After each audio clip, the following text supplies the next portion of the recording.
It's round 7 of the MotoGP World Championship, and we're in Barcelona to bring you the second race of 4 coming at you in the space of 5 weeks. 20 kilometres from the vibrant city itself. It's the 30th successive year Grand Prix motorcycle racing has been staged here. This is the Grand Prix of Catalunya.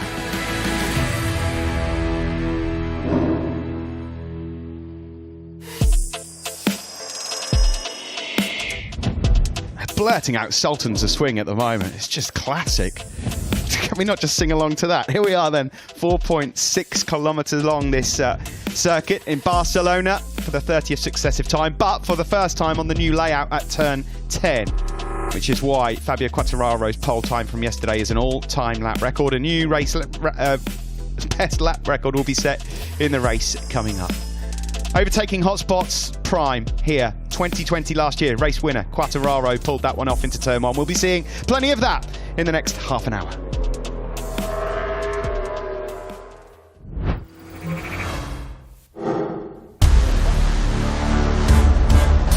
Coming up next though, in MotoGP, catch me if you can. Is win number 4 of the season coming for Fabio Quartararo? Miller leads the list of riders to try and challenge the Frenchman. He starts from second place on the grid. Johann Zarco lines up for his 4th front row start of 2021. Can he consolidate second in the championship? And could it be back-to-back podiums? From Red Bull KTM rider Miguel Oliveira, the Portuguese man starts from 4th.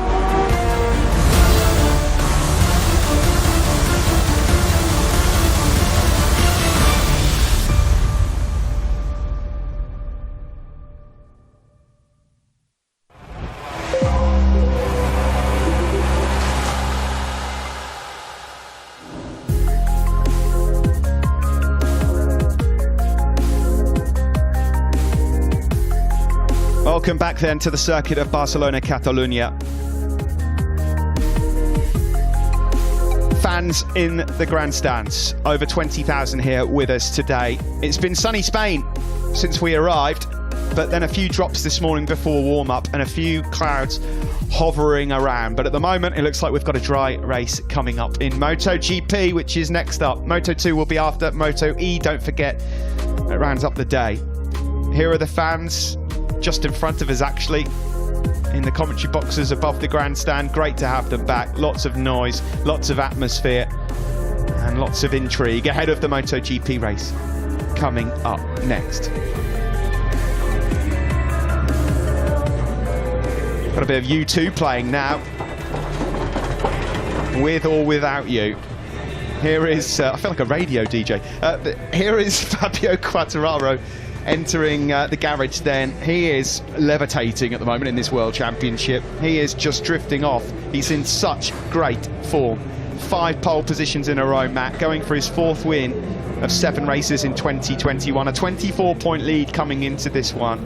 He is unquestionably the man to beat in this afternoon's Grand Prix of Catalunya. Yeah, a red-hot pre-race bookies favourite, this young man, Fabio Quartararo, 22-year-old from Nice in France at his beloved Barcelona, primed and ready to go from pole position, just where he wants to be. Last time out in Mugello, such a controlled race at the front to win from pole position in Italy. What can the Ducatis do about him this weekend? They had nothing for him last Sunday in the Tuscan Mountains. Jack Miller and this man Johann Zarco, though, will start on the front row with Fabio Quartararo, and we know it's a long drag down to the first corner here in Barcelona. And with the Ducati's whole shot device and with their better acceleration off the line, well, it could be Zarco, Miller, Miguel Oliveira from the second row as well, with Pecco Bagnaia coming row 3. They might be swarming all over Fabio Quartararo. The French fans are having a whale of a time right now, not just here in Barcelona, but in 2021 in general in MotoGP. 2 men on the front row of the grid in Quartararo and Zarco, the 2 men who are top 2 in the World Championship coming into round 7. Thriller Miller lines up second on the grid after an eventful day yesterday in qualifying. A high side at turn 3, which sometimes can go horribly wrong, was A-OK. He's got a brand new shiny set of levers on here today though, and he will try and stop and prevent the momentum of Fabio Quartararo. Twice a winner in 2021, and both of those times he was on the front row as well. What has he got in his back pocket here today? On paper, it doesn't look like he's got the pace to be able to stop Quartararo, but he did say that they found something. They took a step forward in FP4 yesterday. Yeah, did a really good run of 16 laps in a row in FP4. 11 of those were very, very fast and consistent indeed. A lot of people, though, around the paddock this morning are talking and bigging up this young man's name, Miguel Oliveira. Buoyed by that first podium of the season last time out in Mugello when he fended off the late pressure from world champion Joan Mir. Buoyed, of course, as well by the recent upgrades to KTM's factory RC16. A new chassis in particular seems to have really transformed the fortunes of both Oliveira and his teammate Brad Binder, who will be aggressive from the middle of that third row in 8th place. Oliveira then heads row 2 in 4th. As we mentioned, a lot of people think that he's got great podium pace and potential later on. The 8-time world champion Marc Marquez walks into the garage. He'll start from 13th here today as he looks to try and slowly get himself closer and closer to the front groups in MotoGP. A home race for him, of course, him and his brother hailing from Cervera. No finishes, of course, in the last 2 GPs. Crashes in France, crash in Italy as well. But a brilliant record here, as you would expect. 9 podiums in his last 10 visits to this fabulous circuit. He's never had 3 DNFs in a row in his career, Marc Marquez. It was 11 years ago to the very day he took his first ever World Championship victory in the Mugello 125cc race. I don't think he's going to be doing that again today. Great to see this man back in the paddock. Dani Pedrosa, KTM's test rider, 125cc world champion, 250cc world champion, multiple race winner in MotoGP, and of course he's done some fantastic work behind the scenes to help develop the KTM RC16 into a MotoGP winner during 2020.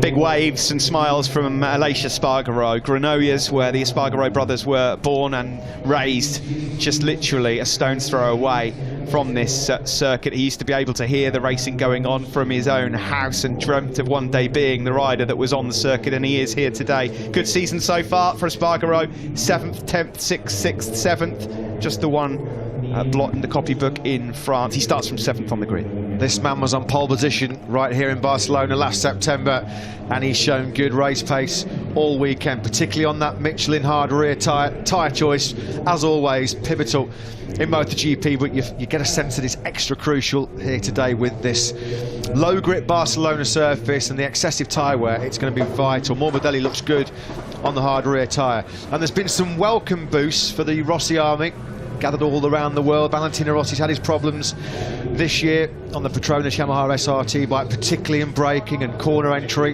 They were woes that hit him again on Friday, but they found something in FP3 yesterday morning. He got into Q2 for just the 2nd time this season, and Valentino Rossi will start from 11th place.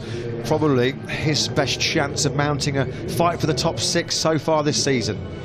Lots of rumours going around the paddock this weekend that it will be retirement at the end of the year, but no official confirmation from Valentino Rossi himself. He said that that decision will be made during the summer break.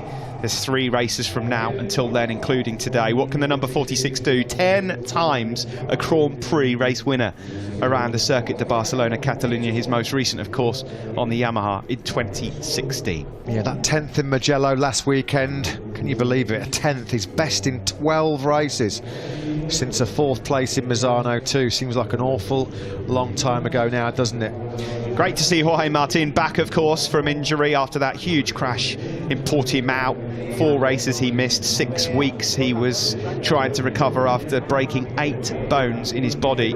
Probably could have done without a crash at turn 13 earlier in the weekend, but luckily came out of that one unscathed. The Pramac Ducati rider, though, will find this tough going. He starts on row 5 from 15th. Result really immaterial today. He'll just be trying to build some experience, see the checkered flag, and be healthy and fit ahead of the next one. And of course, Team Suzuki riding solo here.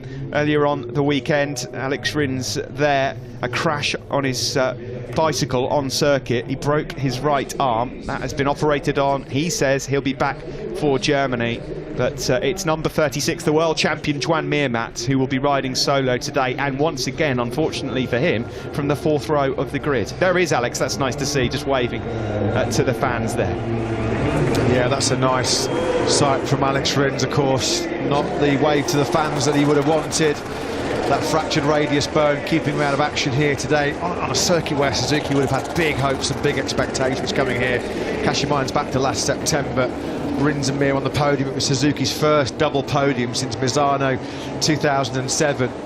So Mir, their lone warrior, and he's not been particularly happy this weekend.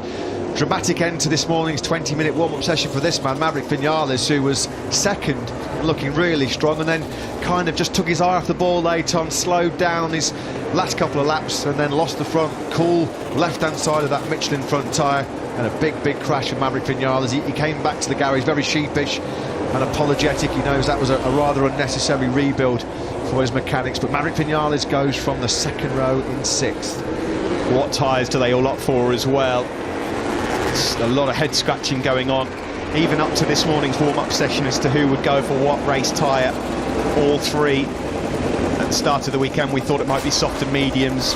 By this point we're all thinking it will be medium or hard rear as they line up on the grid. Remember, crucially, last year in September when we came, Quartararo, the race winner, his pace fell off the edge of a cliff at the end of the race. He just about held on to victory as the supreme Joan Mir came chasing through the pack. Will we see something similar to that again today?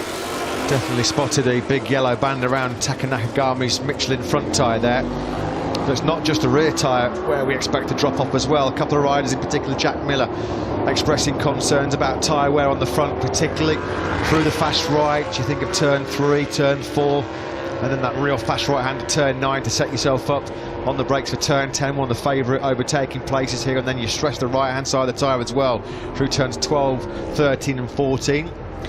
Franco Morbidelli having a bit of a practice start there. You just saw the rear end of his motorcycle squat. Let's see how this one goes. Seen better, seen worse. Franco Morbidelli will be starting from the second row. He knows he's got to get a good start and get fired up in the early stages. Yeah, not really expected to win the drag race down to the first corner either. The Yamahas surrounded by very fast and very fast starting KTMs and Ducatis. Franco Morbidelli, he's got a KTM alongside him in the hands of Miguel Oliveira. KTM behind him with Brad Binder and Pekka Bagnaia as well. Oh dearie goodness me, Zarco has crashed on the out lap, on the sighting lap here. We saw it in Jorge Martin, yeah. It's Jorge Martin, sorry, apologies. The Red Bull on the side of the helmet there, I thought it was Johan Zarco. Do they all know? Fonzie Nieto there didn't look like he even knew. Well, he's definitely going to be a bit ring rusty, Jorge Martin, having not been in action since Portimao FP3. Look at this, he's just not even pushing. Oh, it's an off-throttle high side. Oh. Well, he was talking about that earlier in the weekend. You can't really blame Jorge Martin there at all. I mean, that's just purely no temperature on the left-hand side of the tyre. He's not pushed. That's the first left-hander, really, out of the pit lane. I mean, we could clearly see he was nowhere near anything like racing speed. It's all going to be filtering back now to his crew that he's dumped it on the warm-up. They're all waiting. They're all on the radios going, where's our boy? Where is he? Well, at the moment, he's desperately trying to get back to pit lane. Jorge Martin then, drama pre-race of his home Grand Prix, a crash at turn 5 on the warm-up lap, or the sighting lap rather. Well, at least he's okay. Yeah, that's the main thing. Yeah, bikes can be fixed, can't they? Exiting pit lane then is Maverick Vinales. A lot going on off circuit at the moment for Maverick Vinales. He's in the headlines. Recently become a father, of course. Can he do the business though on circuit with a new crew chief here this weekend? Silvano Galbacero. There is the man at the moment. Quartararo on pole position. His trusted friend Tom following close behind. Yeah, it'll be interesting to see how Fabio Quartararo tackles this race, because last year when he hit the front, he did try and get his head down and bolt, and then of course he did run into some pretty significant tyre problems late on. So it'll be interesting to see how he gets on, or how he approaches this Grand Prix. He leads 24 points clear of Jack Miller, who's there on the front row of the grid, the Australian in second place. It was tight at the end of that Q2 session yesterday, just 300 splitting Quartararo and Miller. Miller knows he's got to try and get to the front, disrupt Quartararo's pace. The Ducatis know that if Fabio Quartararo can get to the front, run his lines, use the corner speed and the agility of the Yamaha, he's going to be a very, very tough man to beat indeed. Miller just getting a few last-minute liquids on board for what's going to be a very long 24-lap Catalunya Grand Prix here today. On the front row with Johan Zarco on the Pramac Racing Ducati. Pre-race drama for them with Jorge Martin already crashing out. Here is Jorge Martin, then now back at the back of the Pramac Ducati garage. Felix Rodriguez, the team coordinator, just sort of trying to compose their man. Francesco Guidotti there as well. Team manager just trying to offer some words of comfort to their man. Daniele Romagnoli there, of course, as well. Let's just hope that Jorge Martin's perfectly okay after that spill. You there, guys? Yeah, Simon, down to you in pit lane. Yeah, I'm on the grid there's something wrong with our little private line, so I'll just have to butt in here. I'm with Lynn Jarvis, and Lynn, you have to be, I know it's before the race, but you have to be super proud of what the engineers, the teams and the riders are doing at Yamaha at the moment. And wondering, do you think anyone can give Fabio a hard time when this race starts? Yeah, thanks. Obviously the season's going really well for us. Fabio 5 times in a row pole position, leading the World Championship. Yamaha's looking very strong here in Catalonia, so, you know, we could have a great race today. Can anybody give him a hard time? Yeah, there's a whole bundle of guys that can. I think our other 2 Yamaha guys at the front are going to be fast today, and in my opinion, Zarco is a threat as well. But if Fabio gets away at the front, I think he could do what he does best. Thanks, Lynn. You're very welcome. Yeah, thanks very much to Lynn Jarvis. Then 20 kilometres down the road, this is the coastal city of Barcelona, who will be celebrating tonight down there. Could it be this man? It may just be, you know. Franco Morbidelli's had brilliant pace all throughout the weekend, the Petronas Yamaha rider. He would tell you that a podium will feel like a victory here today, but he's got every chance of pulling that off. Yeah, nobody's done more laps on that Michelin hard rear tyre than Franco Morbidelli. Here's your grid then for today's Catalunya Grand Prix. Pole position for Fabio Quartararo. The front row men all going for the medium front hard rear tyre. Miguel Oliveira going hard, he heads row 2. Aleix Espargaro 7th, ahead of Binder and Bagnaia. Mia, Valentino Rossi and Pol Espargaro. There's a real mix, isn't there, in those top 4 rows in terms of rear tyre choice.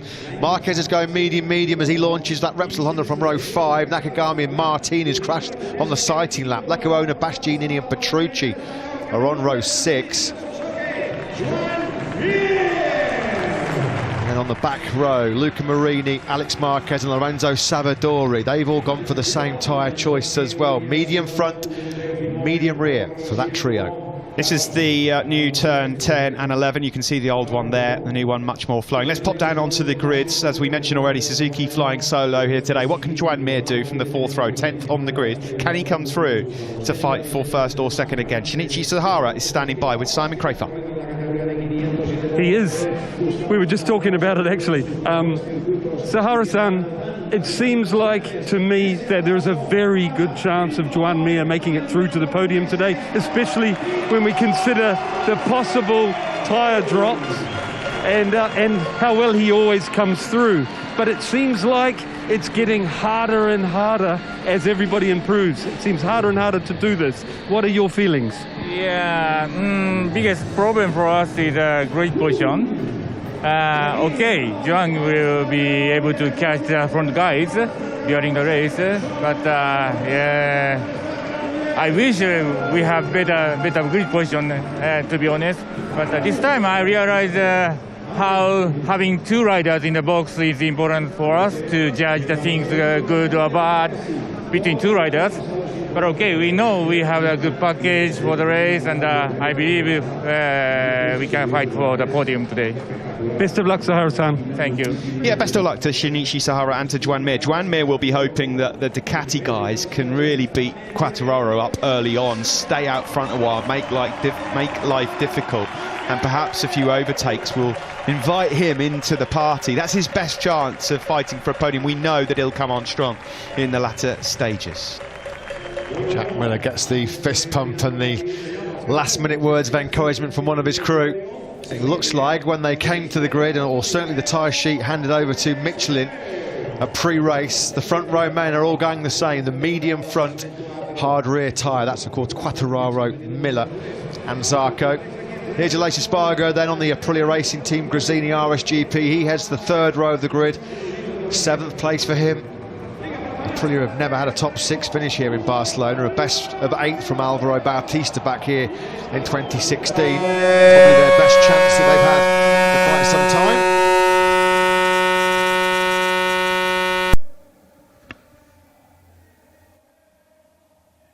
There is the spectacular sight then of downtown, beautiful Barcelona. One of the most spectacular and cosmopolitan cities in the world. There is Sagrada Familia as well, one of the main sites in central Barcelona. Sorry if you just heard me there. It sounded like there was a ship coming in or something. A ship horn. I don't know if you heard that back at home, but it blasted my eardrums. Let's go down to Simon on the grid. He's with Pit Biro. What are the chances of his boys today? I'm sure they're hopeful of a podium for Miguel Oliveira and Brad Binder. Down to you, Simon. Yes, Pit, I mentioned to you yesterday that Miguel's race pace in FP4 looked stunning, and then since then I've heard maybe 4 or 5 people say the same thing, both team managers and riders in their debriefs last night. What do you think? I wish with everything I have they're all right. But no, I mean we had a really solid weekend, not one lucky lap, and so we had many strong laps, and race pace looked fine. So I think we are ready to have a good race today. So Miguel looked very stable, quiet, ready to go for it. So let's hope we're gonna have a good race. Got to hassle you about one more thing. A lot of talk about tyres, especially in those single figures, last laps. What do you think about your machine? Can it make it all the way through that period as well? Strong, I mean, we had to learn a lot about the front tire in the first part of the season, but I think we learned a lot and we know how to manage the tire now. Piero from Michelin was very helpful for us to make it work. And yeah, we are ready. We are ready for the full distance. Okay, good luck. Okay, thank you. Yeah, good luck, Miguel Oliveira. Pace-wise, looks like he's got the chance to find the podium. Binder, we know on Sundays can always extract the best from himself. Here's Marc Marquez. What's in store for him today? He starts from the 5th row in 13th. We're going to see all 3 of Michelin's rear tyres, I think, on offer on the grid.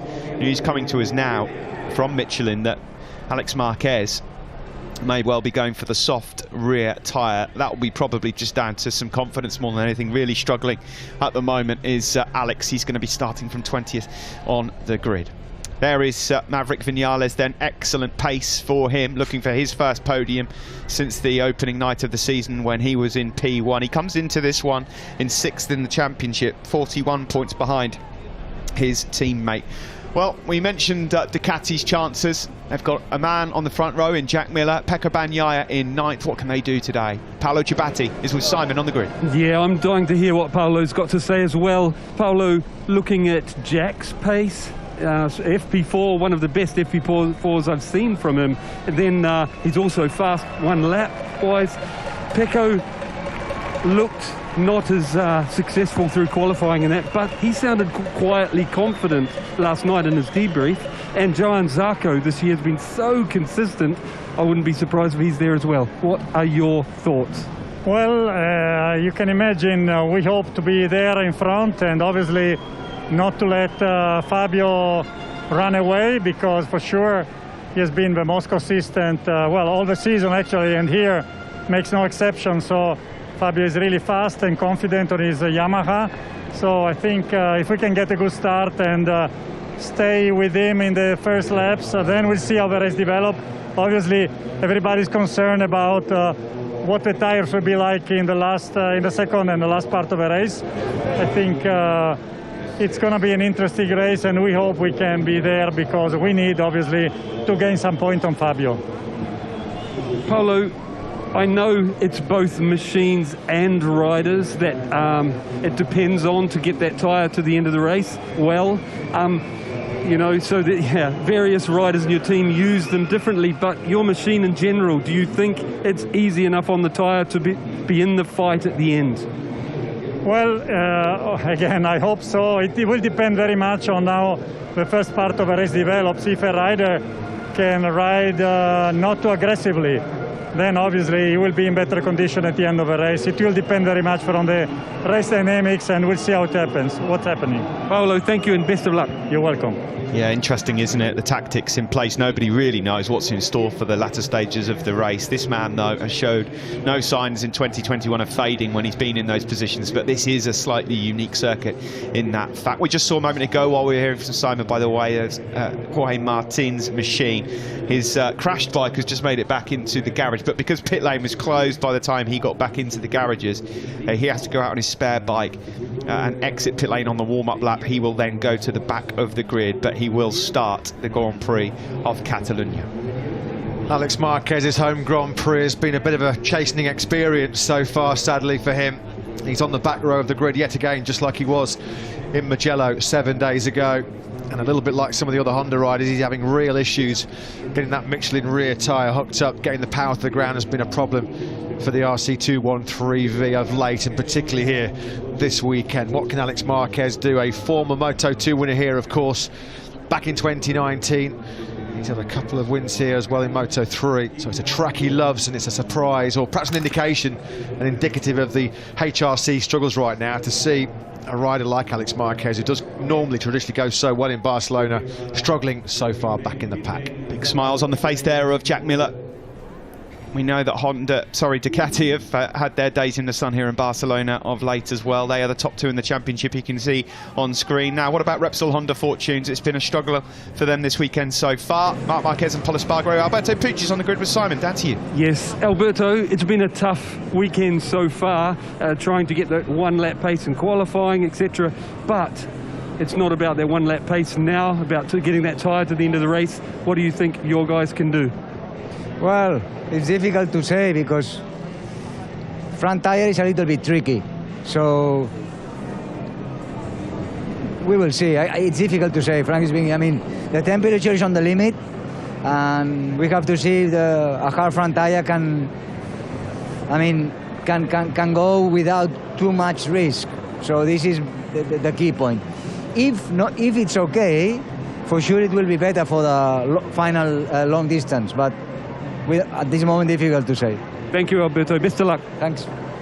30th anniversary, thanks Simon, of when we first came here, 1992, the European Grand Prix. On that day, Wayne Rainey won by 0.05 of a second ahead of Mick Doohan and Doug Chandler. 30 years on, we do racing. IRTA, MSMA and Dorna collaborating to bring you the best two-wheel action in the world. Enea Bastianini brings a fantastic record into Barcelona around this circuit in both Moto2 and in Moto3. What can he do on his MotoGP debut around this famous circuit? There's been a key late change in terms of rear tyre choice. World champion Joan Mir came to the grid with the hard-banded rear tyre. It seems like he's changed. He's now dropping down to the medium rear tyre. So that's a key late decision being taken by the world champs camp. Just saw there the grandstands now. We can see from our commentary box window. So good to see so many bums on seats around this great circuit, who will be celebrating later on. On paper, it looks like this is Fabio Quartararo's race to lose, but as we've said before, they're not. Won or lost on paper. There's the Marquez fan club. Let's go down then, find out some crucial tyre information from Piero Taramasso, who's on the grid with Simon. Piero, everybody thinking about tyres even more than usual today. Please give us your thoughts. Yeah, actually on the grid we had quite a lot of changes because the weather, the track is hot, it's 40 degrees, but there is no sun. So they don't know, but the last change, the KTM, they went with the hard front, also the Honda. At the beginning they were thinking about the medium front, so they changed that. On the rear, Bastianini stay with the medium. Bagnaia switched from the rear hard to the medium. So quite few changes, but again we still with the with the hard medium front and rear. Only Marc Marquez, he changed at the last minutes. This is a scoop. Is the only one with the rear soft. So we will have all the three solutions on the rear. We will see at the end which one worked better. Okay. Thank you and good luck. Thank you. Bye bye. Yeah, thank you. Well, Alex Marquez had gone soft. Looks like he's changed back to medium, and now Marc Marquez has gone for the soft rear tyre as well. Interesting stuff. And as Simon rightly points out, at no stage so far in 2021 have we had such a dilemma in terms of so many riders being unsure about what tyre will be best for this 24-lap race. Well, he's rolling the dice there, is he, Mark Marquez? I guess you could say he's got really nothing to lose. It's not like he's firmly in the championship hunt. He can take a bit of a punt and a bit of a gamble. And of course, starting from that 5th row, 13th place, well, he's got to be aggressive and try and use the extra grip of that soft tyre to fight his way through the pack and then try and manage it for the latter stages and hope that it does hang in there underneath him. So no great surprise. Marquez in a position where he can take those perhaps little extra risky decisions. He's not fighting for the championship, so let's see what he can do, because it's a bold move. We do know that tyre wear is so critical here. It is a bold gamble, but will it pay off? Well, we'll find out over the next 45 minutes or so. This guy has only one ambition, and that's to try and get into turn 1 in P1 and then bolt a disappearing act. That would be the first plan. If it doesn't work out, he won't panic.